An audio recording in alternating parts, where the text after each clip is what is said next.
একুরিয়ামের fighter ফিশগুলোর যদি update দিই তাহলে কিন্তু দেখতে পাইতেছো যে আমাদের ফাইটার ফিশগুলোর ট্যাঙ্কগুলা অনেকটা ব্রাউন কালারের হয়ে গেছে। এর কারণ হচ্ছে আমরা কিন্তু অ্যালমন্ড লিফ বা বাদাম পাতা যেটা আছে ওইটা দিছি। এখন বাদাম পাতা দেওয়ার কারণ কি, ফাইটার ফিশ বা বেটা ফিশ যেগুলো আছে ওগুলো কিন্তু তোমার এই বাদাম পাতা যুক্ত এরকম ব্রাউন কালারের একটা পানিতে থাকে, ওদের পিএইচ লেভেলটা কম লাগে, যার কারণে এটা দেওয়া হয়েছে। কজ ওদের যে হ্যাবিটেন্ট, ওই হ্যাবিটেন্টের মধ্যে কিন্তু এরকম কালারের পানি হবে এবং পিএইচ লেভেলটা কম থাকবে।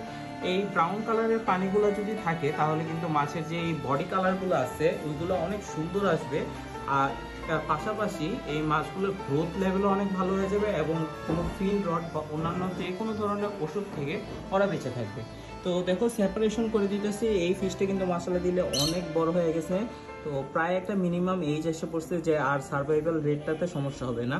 পাশাপাশি এখানে আরও অনেকগুলো আছে যেগুলোতে ব্রাউন কালারের দেখতে পেতেছে যে ছোট ছোট আমরা অ্যালমন্ড